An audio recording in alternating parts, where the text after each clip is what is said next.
샬롬, 복된 토요일입니다. 어제부터 유스비전 온에어 워시 캠프가 시작되었는데 큰 은혜의 시간이었습니다. 오늘도 준비된 모든 순간, 모든 시간에 하나님께서 여러분에게 꼭 필요한 말씀으로 채워주시고 또한 여러분의 영혼이 소생하고 응답받는 시간이 되기를 간절히 소망합니다. 사모하는 만큼 하나님은 여러분에게 채워주실 것입니다. 오늘 함께 나눌 말씀은 이사야서 58장 말씀입니다. 목소리를 크게 내어 힘껏 외쳐라. 주저하지 말아라. 너의 목소리를 나팔소리처럼 높여서 나의 백성에게 그들의 허물을 알리고 야곱의 집에 그들의 죄를 알려라. 그들이 마치 공의를 행하고 하나님의 규례를 저버리지 않는 민족이나 되듯이 날마다 나를 찾으며 나의 길을 알기를 좋아한다. 그들은 무엇이 공의로운 판단인가를 나에게 묻고 하나님께 가까이 나가기를 즐거워한다고 한다. 주님께서 보시지도 않는데 우리가 무엇 때문에 금식을 합니까? 주님께서 알아주시지도 않는데 우리가 무엇 때문에 고행을 하겠습니까? 너희들이 금식하는 날 너희 자신의 향락만을 찾고 일꾼들에게는 무리하게 일을 시킨다. 너희가 다투고 싸우면서 금식을 하는구나. 이렇게 못된 주먹질이나 하려고 금식을 하느냐? 너희의 목소리를 저 높은 곳에 들리게 할 생각이 있다면 오늘과 같은 이런 금식을 해서는 안 된다. 이것이 어찌 내가 기뻐하는 금식이겠느냐? 이것이 어찌 사람이 통회하며 괴로워하는 날이 되겠느냐? 머리를 갈대처럼 숙이고 굵은 배와 재를 깔고 앉는다고 해서 어찌 이것을 금식이라고 하겠으며 주님께서 너희를 기쁘게 반기실 날이라고 할 수 있겠느냐? 내가 기뻐하는 금식은 부당한 결박을 풀어주는 것, 멍에의 줄을 끌어주는 것, 압제받는 사람을 놓아주는 것, 모든 멍에를 꺾어버리는 것, 바로 이런 것들이 아니냐? 또한 굶주린 사람에게 너의 먹거리를 나누어 주는 것, 떠도는 불쌍한 사람을 집에 맞아들이는 것이 아니겠느냐? 헐벗은 사람을 보았을 때에 그에게 옷을 입혀주는 것, 너의 곤욕을 피하여 숨지 않는 것이 아니겠느냐? 그리하면 내 빛이 새벽 햇살처럼 비칠 것이며 내 상처가 빨리 나을 것이다. 내 의를 드러내실 분이 내 앞에 가실 것이며 주님의 영광이 내 뒤에서 호위할 것이다. 그때에 내가 주님을 부르면 주님께서 응답하실 것이다. 내가 부르짖을 때에 주님께서 내가 여기에 있다 하고 대답하실 것이다. 내가 너의 나라에서 무거운 멍에와 온갖 폭력과 폭언을 없애버린다면 내가 너의 정성을 굶주린 사람에게 쏟으며 불쌍한 자의 소원을 충족시켜주면 너의 빛이 어둠 가운데서 나타나며 캄캄한 밤이 오히려 대낮같이 될 것이다. 주님께서 너를 늘 인도하시고 메마른 곳에서도 너의 영혼을 충족시켜 주시며 너의 뼈마디에 원기를 주실 것이다. 너는 마치 물된 동산처럼 되고 물이 끊어지지 않는 샘처럼 될 것이다. 너의 백성이 해묵은 폐허에서 성읍을 재건하며 대대로 버려두었던 기초를 다시 쌓을 것이다. 사람들은 너를 두고 갈라진 벽을 고친 왕, 길거리를 고쳐 사람이 살 수 있도록 한 왕이라고 부를 것이다. 유다야, 내가 안식일에 발길을 삼가 여행을 하지 않으며 너의 거룩한 날에 너의 쾌락을 일삼지 않으며 안식일을 즐거운 날이라고 부르며 주의 거룩한 날을 존귀한 날이라고 한다면 그리고 이 날을 귀하게 여겨서 내 멋대로 하지 않으며 너 자신의 쾌락을 찾지 않으며 함부로 말하지 않으면 그때에 너는 주 안에서 즐거움을 얻을 것이다. 내가 너를 땅에서 영화롭게 하고 너의 조상 야곱의 유산을 먹고 살도록 하겠다. 이것은 주님께서 친히 하신 말씀이다. 아멘. 오늘 말씀은 하나님께서 기뻐하시는 금식이 무엇인지에 대해서 말씀하고 계십니다. 물론 꼭 금식만은 아닙니다. 하나님께서 기뻐하시는 예배가 무엇일까?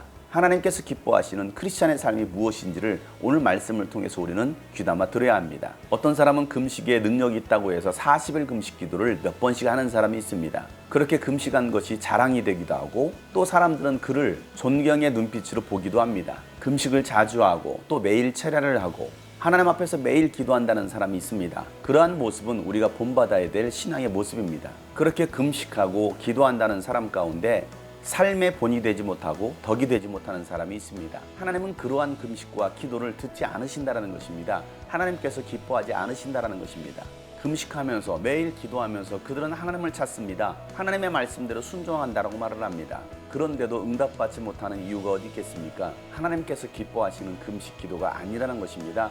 예배가 아니라는 것입니다. 어떤 사람은 4절 말씀처럼 이렇게 말을 합니다. 주님께서 보시지도 않는데 우리가 왜 금식 기도합니까?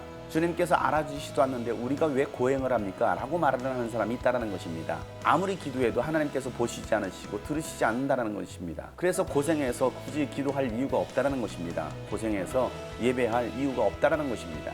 금식하면서도 또 예배를 하면서도 하나님께서 그의 금식이나 예배를 받지 않으시는 이유가 어디 있겠습니까?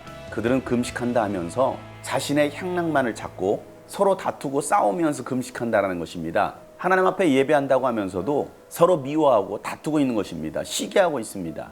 그러한 마음으로 금식을 한들, 그러한 마음으로 하나님 앞에서 나와서 예배를 한들 하나님은 그러한 예배를, 금식을 받지 않으시겠다라는 것입니다. 오늘도 우리가 캠프를 하지만 캠프 참여하기 전에 우리의 마음의 자세가 어떠한지를 봐야 됩니다. 예수님은 너희가 하나님 앞에 나와 제물을 드리기 전에 형제들에게 원망 들을 일이 있으면 먼저 가서 화해하고 그 다음에 제물을 드려야 된다라고 말씀하셨습니다. 하나님께서 기뻐하시는 금식, 하나님께서 기뻐하시는 예배는 무엇입니까? 형식적으로 나와서 기도하고 예배하고 금식하는 그 기도, 예배를 하나님은 받지 않으신다라는 것입니다. 아무리 머리를 숙이고 베옷을 입었다 할지라도, 예배의 의식이 있다 할지라도 하나님은 그 예배를 결코 받으시지 않으신다라는 것입니다. 하나님께서 기뻐하시는 금식이 무엇입니까? 6절에 자세하게 말하고 있습니다. 하나님께서 기뻐하시는 금식은 부당한 결박을 풀어주는 것이다 라고 말씀하고 있습니다. 예전 성경에서는 이 말씀이 잘못 번역이 되어서 하나님께서 기뻐하시는 결박은 우리의 흉악한 결박을 풀어준다라고 번역했고, 또한 그렇게 잘못 설교를 했습니다. 정확한 번역은 하나님께서 기뻐하시는 금식은 부당한 결박을 풀어주는 것입니다. 내가 멍에의 줄을 끌어주는 것입니다.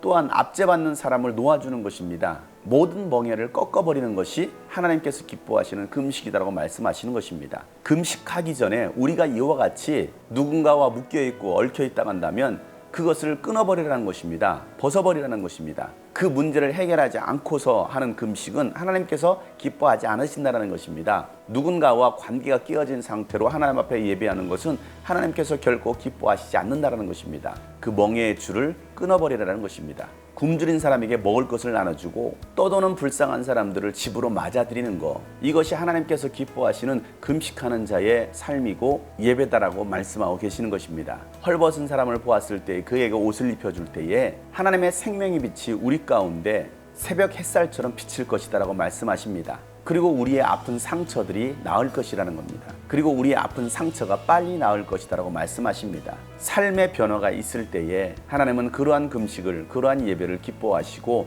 우리가 가지고 있는 그 문제들도 해결해 주시고 고쳐주시겠다라고 말씀하십니다. 우리의 삶을 통해서 이웃을 돌아보고 그들의 필요를 채워줄 때에, 그리고 하나님 앞에 나와 금식하며 예배할 때에, 기도할 때에 하나님은 우리의 기도를 들어주시고 응답해 주시겠다라고 오늘 말씀하십니다. 그렇게 주님 앞에 부르짖어 보십시오. 그러면 주님은 내가 여기 있다 라고 말씀하시겠다라는 것입니다.